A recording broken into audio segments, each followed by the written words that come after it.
What's going on, everyone? Welcome back to q.v.o Games. My name is Juan, and today we're doing a Final Girl unboxing. Please, before you continue the video, just don't forget, like, subscribe, comment. I'll have to drop a question here. Let me know if you're excited to Final Girl, or if you have Final Girl, have you played Final Girl, looking forward to playing Final Girl, and if you're backing the next Final Girl Kickstarter dropping January 11th. Let's get started. Okay, everyone, so this is the core box of Final Girl by Ryder Games. Let's start off by opening the plastic here. Yeah, so actually I did back it on Kickstarter, of course, and there was this back in, I can't remember, about 2 years ago, I believe, at this point, or a little bit less than that. And oh wow, look at that. This is not even part of the thing. It's just a little thing that comes off. Let's check this out. So this is, I like the way it looks already, the art and stuff like that. Look, let's read a little bit in the back. Ever wanted to star in your own horror movie? Now's your chance. It's in Final Girl. You become the heroine of the story. This is a solo game unlike any other that brings many horror movie tropes to life using the innovative, endless replayable feature film game system. Very cool. So apparently these are all like standalone feature films, and each have their own character and location, and those locations essentially you can intermatch with different monsters. So you can play as Geppetto, who is the puppet master in the manor, or the poltergeist in a different place, right? So it's all depends. So that's the variability with the game. You can do a bunch of different things like that. Back it's white and white. The core box alone, the production, look at that. That's really nice. Good quality. Final Girl core box. Final Girl core box. Wow. So I'm excited to get this onto my shelf. It's gonna look great. Open up the first one. Very nice. So this is the rule book. It's a pretty big rule book. Looks like it's a lot of pictures, however. That could probably make it easier to get into and finish faster. Not finish faster, but get to read the rules and such and get that going to the table faster. Yeah, it's a lot of pictures. I don't think this is too bad to get through. It is 20, looks like we're hitting the end of 20s. 32 pages long, and just an index book, or index section. Oh, look at this. The punch board. They feel pretty like regular tokens, nothing too crazy. These are probably just trackers of some sort, of course. Okay, so this must be the, yes, this is part of like a home board type of thing, or a board where you can track, or like a tracking board. Oh, look at that, dead every time a victim dies. Extreme horror. Is this like maybe a harder difficulty, I'm assuming? Looks good. I like it a lot. So let's get into, okay, I like the fact that they separate that, because that can get really messy and that has a place to be. These are just going to be the meeples.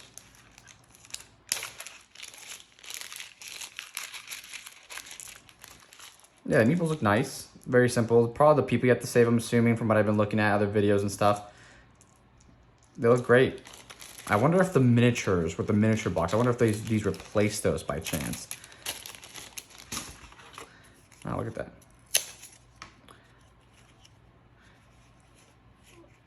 Short rest, focus. This is probably just the cards you pull when you're trying to do actions, I'm assuming. Improvise, distraction, planning, retaliate, critical blows. Yeah, these are all actions. Health tokens, I'm assuming. And a little more meeples. Look at that.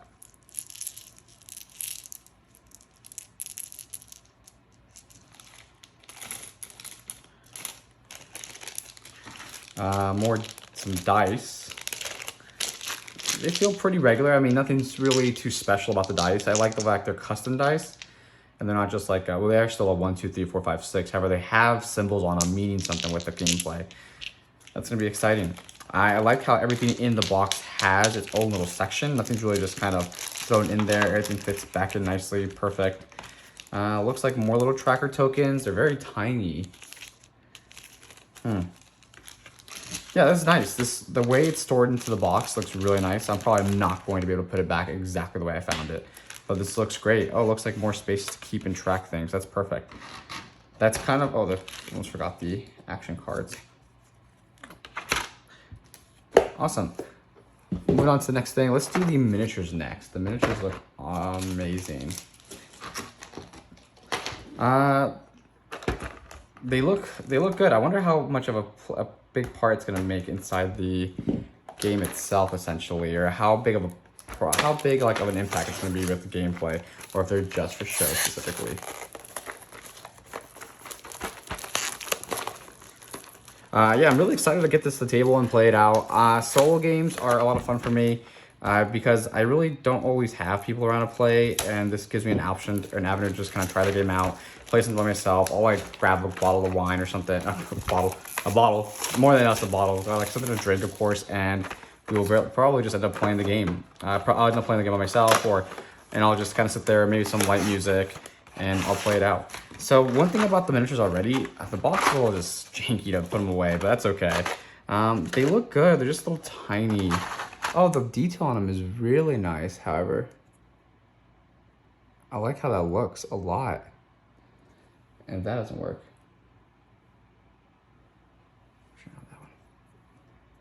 Look at that. They look good. Some of these, looks like these are all just the final girls, the survivors, the final girls. They look really nice. These super itty bitty tiny ones, I can't even imagine trying to paint these. That would be ridiculous. It would be a nice paint job though. I'm not the biggest painter. Oh, this is Geppetto, who I was talking about earlier. Look, his little puppets and stuff. I'm not the biggest painter. I like to. Do I ever do it? No. But I would love to get to paint them. That looks awesome. I feel like they're cool. However, something's like just we'll see what they really have to do with how they work, and putting them away is just gonna be such a pain. Next, we're gonna do the Geppetto Carnival of Blood.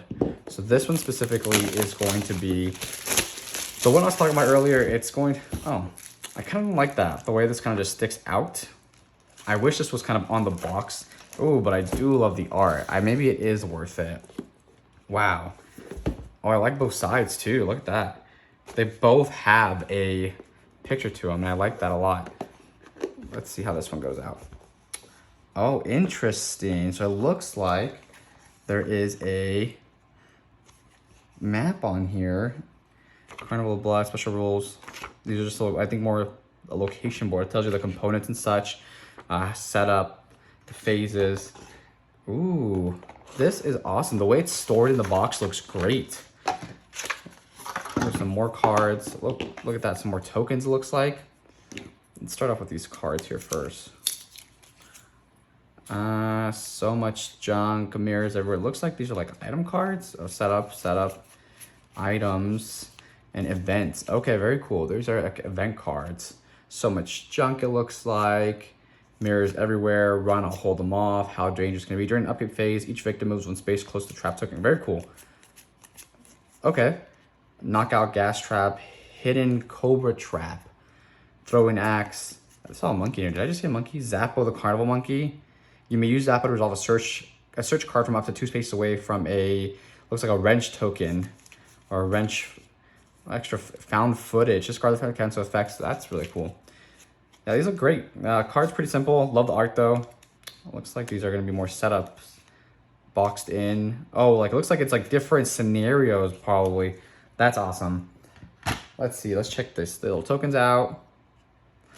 They're pretty simple. Looks like they just add a little bit more to the game. Let's see. Man, these things have some death grip on them.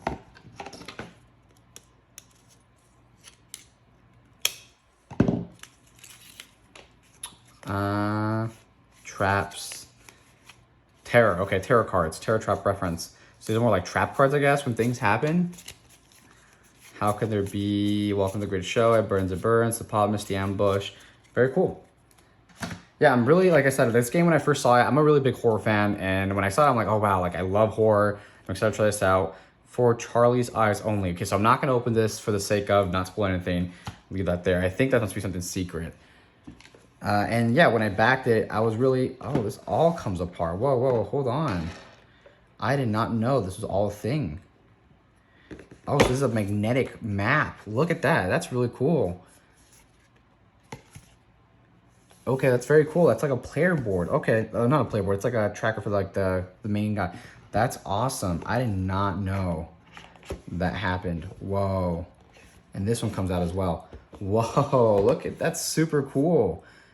The Carnival of Blood. This is the future of like storing stuff in these games. Okay, so this comes off, that comes off. And what happens here? Okay, so then you go to the back. Oh, and there's more. Is this another final girl, I'm assuming, or just more pieces? So this makes more tokens. More card stuff. Tarot cards. Geppetto, the Puppet Master. Terror. What's the back here? Okay. And then let's turn back this way. Asami, take a search action card. Okay, so it looks like the other tokens were going to be kind of placed here as little power-ups maybe. Weapons graph, join the family, epic dark power. Looks like these are more the power for the, oh, Charlie's here. I love the art. This is awesome. So this game actually, the way it plays, it's very solitaire-like and very similar to the way one of Van Ryder's past games, Hostage Negotiator, played as well. And that's kind of, I have Hostage Negotiator. I haven't got to play it, unfortunately. And I really want to, of course.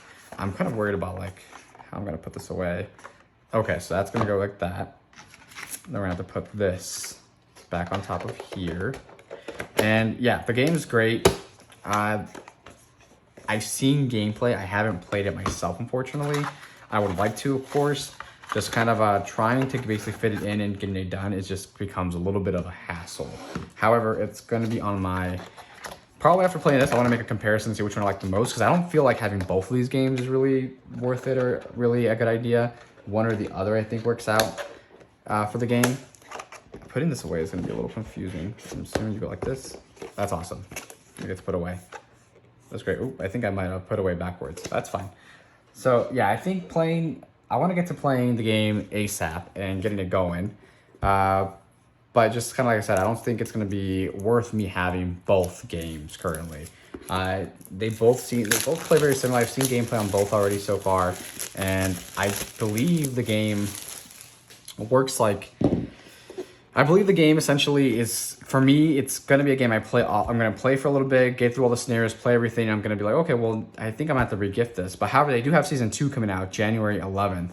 And I'm excited to see where that goes and how far they take this or what other content they have to make. Inkabaya the Avenger. Not to be mistaken with the Marvel. Killer Wrath. More setup stuff. Okay, it looks like these boards both come out. Inkanyamba. I mispronounced that a little bit. Inkanyamba. Okay, cool. That's awesome. I love that. That's probably my favorite feature so far. That was a really big surprise as well. So we have the cards here as well. The Friday's Eyes Only. Okay, so we will have to wait for that. I hope there's a campaign. I'm not too sure if I looked it up, but I think there's a campaign for that. I hope there's a campaign. That'll be awesome. Or like it has like more of like a major overarching story. He's coming. He's not coming. The tarot cards. Yeah, I really would love to have that, but if it doesn't, it's fine. I think that'll be more than okay. The game already enough. It's like the production quality's there. You can tell that they really put in some care into this and organized it and being more cautious about how doing things. Lately, like I said, a lot of publishers have been getting really lazy on the fact that they just make a game, put it all in, and they don't even give you anything to organize or sort it out with, which can really be a shame. Look, like I said, I wish this was more like on the back or like in the inside, but that's okay too. So let's check out the back here. Now look at that, featuring the Sacred Groves, directed by Evan Derrick, director of photography Tumumi. That's awesome. It looks more special rules. That's great. This is going to be for this specific map here. Lost and Found, Groundkeeper's Shed, Burial Ground. Looks like the map. That's awesome. Like that a lot. Put that right back on. That's perfect. We need to have more like this. This looks like there's so much care and thought was put into this, and that's great. Sacred Girl. Looks like he's being shocked that his soul's being taken out of. Oh, I love the way everything includes some very different components. I hope everything plays a little bit different then. That'd be great. Oops, look like some more meeple tokens, some more cards. We're not really gonna go over each one. However, we already saw how those look already. Meeple little tokens. Cool, that looks great too. Yeah, there's probably more cards as well. I think we already kind of saw how they look. I think all of them generally are going to be really similar. However, we are going to try to go through each one.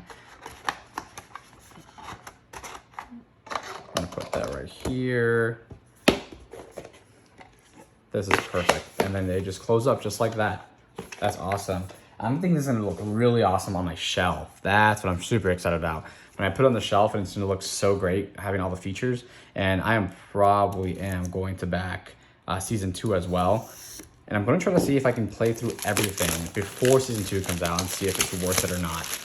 More like before you buy Final Girl Season 2, before you back. Final Girl, Hans the Butcher, starring Hans the Butcher. So that's Hans, I'm assuming. I don't like that. It's so tacky a little bit. Camp Happy Trails. Oh, look, she looks awesome. Very tough. She looks like she can really, like, she's gonna jump on the killer and do some crazy stuff. Look at that. I love the way that looks. That's perfect. Let's see. More setup stuff, special rules. There are no special rules for Camp Happy Trail. Maybe that's kind of like the beginner stuff. Like, recommend maybe start with that one first and then move your way up. More cards, more tokens. The cards are already seen at the beginning. Yeah, I feel like you really don't have to have the all-in for this. I feel like maybe just having the base game for Reiko's not only. That's awesome. I can't wait to see what that is. I just don't know when exactly. I wonder when you are going to be queued in to open that and check it out. Let's see. Continue on here. Oh, that's having trouble putting that back in. There we go. Let's hold this just around. That's fine. No special rules for Hans either. Components. Yeah, I think this is the beginner scenario. I think this is going to be the first scenario you play. And then from here, you kind of move out and spread out to other ones. Same thing again. I love, look at that art as well for like the side thing here. That holds the components in the back. He looks awesome. Hans the Butcher. Also, the whole pig mask thing's a little scary. Oh, looks like there's no components for this one in the back. How interesting. I think actually it fell out. Yeah, it did fall out. I wonder if that's for like to hold their meeples in. That would be awesome if that's what that's for. I'll have to figure that out later. Looks like they're all gonna be pretty similar. I think right now it's just more like an appreciation of the art at this point for all the games. I like the fact that it has a lot of different killers, and I'm excited to see how different they really are though. Like how different these killers really are. Kudos to Ryder Games already for having, like, the production of the game is obviously there. They give a lot of care and effort into getting this game going, and that's very much appreciated.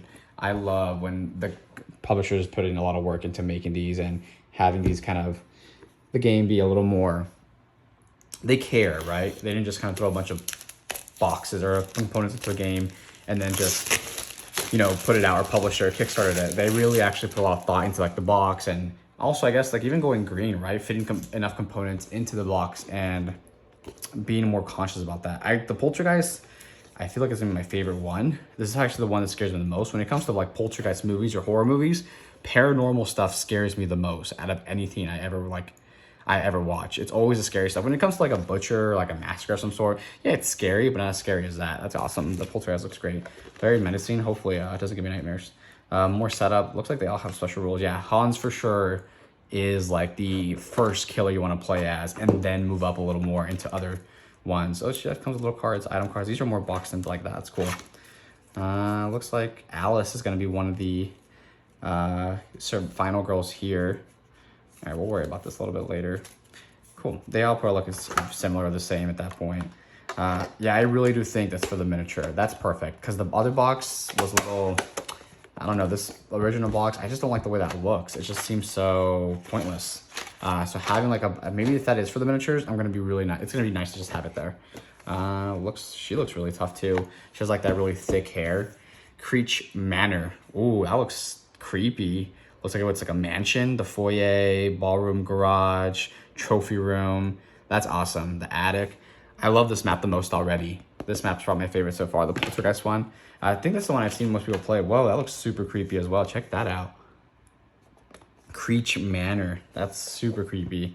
I recently, talking about creepy, I actually ended up playing a scary game, Resident Evil Village, and I was pretty scared at the beginning, but typical Resident Evil game where at the end you have all these guns, weapons, you just run and shoot and everything. I wonder if Final was gonna be like that, where you're gonna be a little like on death's door at the beginning a little bit, and at the end of it, you're just gonna kind of come out with all your weapons, guns blazing, running away from the Poltergeist, whatever it is. Yeah, Creech Manor. Next, we're going to do this is the final box, and it's Dr. Fright. This is like, I think, the Freddy Krueger look-alike, basically. Or like similar to the Freddy Krueger one. All right, let's see. Let's get this open. I wonder if it has some flavor text for each one. Yeah, it does. The suburbs are quite no more as dreams have turned into frights in this addition to the Final Girl experience. In Fright Manor on Maple Lane, the notorious dream doctor, Dr. Fright, is looking for vengeance. He will stop at nothing to make the ones responsible for his ultimate death pay with their blood. Choose either of included Final Girls, Nancy or Sheila, and enter the dream world to face your fright. Whether awake or asleep, you'll need to convince your neighbors to let you in the house if you're going to have a hope in surviving the nightmares. Whoa. Let's check her out. She looks pretty smart. Maple Lane. Whoop, Maple Lane. That would have been a pun. Intersection. That's interesting. So it's like a whole neighborhood for the map. Northwest, north, southwest. Interesting. Okay, I'm excited to see how this one goes. SE, southeast, southwest, northeast, northwest. Even has directions as well. Lots of special rules. Man, some of these characters look kind of hefty. It's fun. It's interesting to see like each one plays different. That's gonna be really cool to look at. More tokens. Looks like a lot of X's. This one has the most tokens than the all rest of them do actually so far. Yeah, I'm pretty sure. Yeah, you probably can take out the tokens. You can put them right into here, and then from there you just kind of get rid of everything else. That's perfect. Great storage. That's something I appreciate a lot. And the art so far, 10 out of 10. I really like it a lot. Yeah, Ryder Games always does such a great job with their production of their games. Dr. Fright, the Dream Doctor. That's how he looks. Yeah, very much Frida Krueger-like. I wouldn't say it looks exactly like, but it's pretty close at this point. When you talk about dreams and such. Look at that. He captured someone with all these vines and stuff. It looks like his hands maybe. Something's like coming out of him and wrapping around her. Oh, this comes with its own little... It's like a booklet now. Awake and Asleep, the Boiler Room. Let's see. Last one. For Nancy's Eyes. I'm excited to see what those things are. That's going to be great. I want to see exactly what those are for Nancy's Eyes only. Asleep, Boiler Room. Yeah, these cards are going to be pretty simple. There's no money tokens on this side. Perfect. That's kind of it for all the stuff. Honestly, the best part about it so far is the fact that you can, look at that. Your game is just wrapped up. There it is, your whole game. It's the whole box is used. That's super great. I don't think you can do that with a lot of, maybe you can actually. If people really put their mind and effort into it, you can probably do with a lot of games where you just magnetically put them on and you're basically using your whole box. That's awesome that my Ryder Games went as far as making this a little more green at that point. The whole game is your game box. That's perfect. The miniatures so far, now that I'm looking at them, they look a lot cooler. All right, but before the packaging was a little just off-putting to me. I don't know why I got this packaging. Maybe it's just, I thought there was gonna be like a box, special box one for that. But if putting them inside there that's where they would go, that makes perfect sense and that's better. I would probably just throw away this box at that point. Then they are really nice. I think the detail on them is good. They're not just throwaway miniatures. They look like the character. The detail on them is great. I probably won't paint them just because it looks like the detail on them is just gonna bug me trying to paint them, so that's not gonna happen. But yeah, that's basically Final Girl unboxing. Let me know, just comment, like, subscribe on the video. Comment specifically if you enjoyed the unboxing, something I could do better, if we can potentially, if you like the game enough for me to just do maybe a review, or what did you like about it? Did you back it? Are you backing the new Kickstarter January 11th? I wanna know your thoughts for sure about that. All right, thank you everybody. Have a good one.